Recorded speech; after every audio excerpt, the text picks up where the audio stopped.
What do you do when your professional duty completely clashes with your loyalty to your country? It's a tough question, right? Well, today we're going to unpack Pearl S. Buck's incredible short story, The Enemy, which throws a doctor right into the middle of that exact conflict.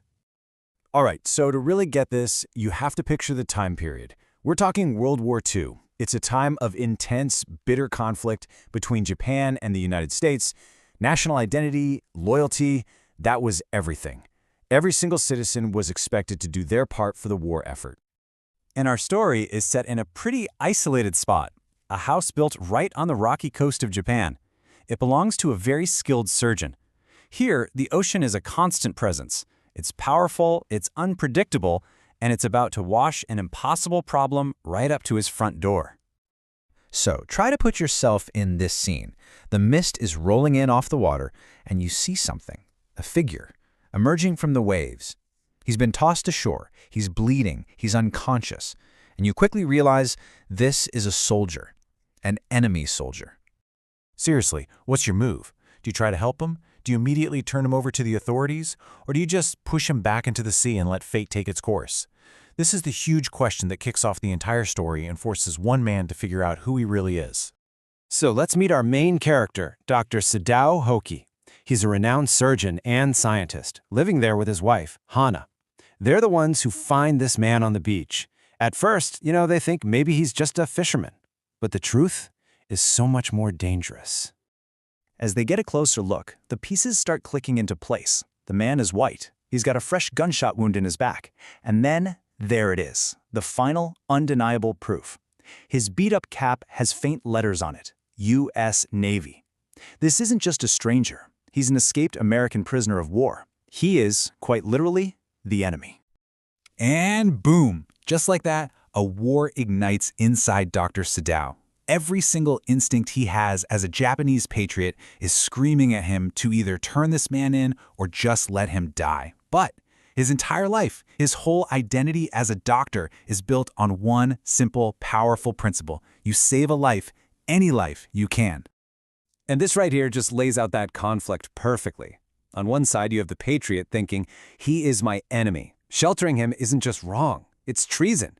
It means getting arrested. But on the other side, the doctor NMC's a patient and thinks, he will die unless he is operated on. The two sides just couldn't be further apart. This quote is absolutely key to the whole story. Sadao basically says, look, if this guy was healthy, the choice will be a no-brainer. I'd hand him over. But the fact that he's wounded, that changes everything. The man's vulnerability is what triggers Sadao's core identity as a healer, and it starts to push everything else aside. So Sadao and Hana make this huge decision to carry the man into their house. But what they don't realize is that by doing that, they're bringing the entire war from the outside world right into their home. And the first casualties of that decision are the peace and loyalty of their household staff. Now, what the gardener says here is so interesting. He's basically speaking for the rest of society, right?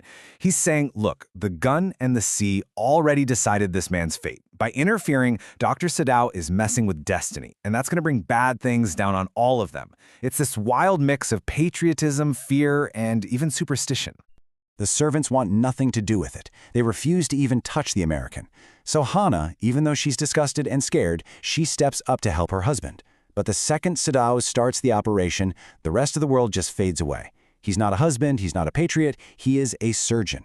And he gets so lost in the work that he actually calls the patient, his enemy, my friend. He gets the bullet out, the man's life is saved, and at that moment, there's no turning back. And the consequences are immediate.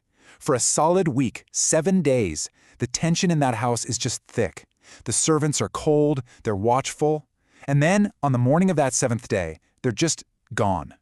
The cook, the gardener, the nanny, all of them. They've left the family they've served for years. The personal cost of Sadao's choice is suddenly very, very real. Okay, so you'd think saving the guy's life would solve the problem, but nope. It's actually made things worse. Because now, instead of a dying man, they have a healthy, recovering enemy soldier in their house. Sadao is desperate, so he decides to confess the whole story to one of his old patients, the very powerful General Takima. The general, who is way more concerned about keeping his favorite surgeon out of trouble than anything else, offers this chillingly simple solution. He says, "Don't worry, I'll send my own private assassins. They'll kill the American in his sleep, get rid of the body. You won't have to lift a finger. It's presented as this clean, easy way out. So Sadao agrees, and this incredibly tense waiting game begins. The first night, every little sound, every gust of wind, he thinks it's them. But morning comes, and the American is still there. The second night, same thing. By the third morning, after another night of no sleep and pure anxiety, Sadao just can't take it anymore. The psychological toll is just too much. He realizes he just can't sit by and be a passive accomplice to a murder. So, he scraps the general's plan. He decides he's got to take control of the situation himself. He still needs to get the man out of his house, but he's going to do it his own way. And this just shows you how much he's changed. He creates this super detailed escape plan.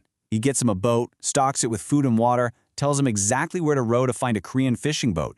He even gives him a flashlight with a signal system. The same man who hesitated to even touch him is now engineering his entire escape. So, why didn't the assassins ever show up? Well, later on, Sadao gets his answer from the general. And it wasn't some secret test or a change of heart. The general, totally wrapped up in his own aches and pains and health problems, he just forgot. It completely slipped his mind. A man's life was literally hanging in the balance, and he just forgot.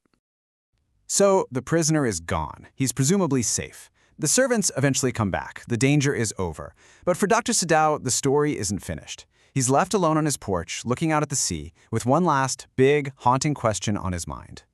And this is what's so fascinating. Saving this one man didn't magically erase all of Sadao's prejudice. He thinks back on the other Americans he's met in his life. You know, boring professors, a repulsive landlady. And even when he pictures the prisoner he saved, he remembers his face as white and repulsive. So his act of humanity didn't come from a place of love or affection. And that's what leads him to this final, strange thought. He looks out of the ocean where the man disappeared, and all he can think is, I wonder why I couldn't kill him. The story doesn't give us a simple answer. It just leaves us right there with him, wondering about the weird, powerful, and often contradictory impulses, whether it's humanity or duty or just simple instinct.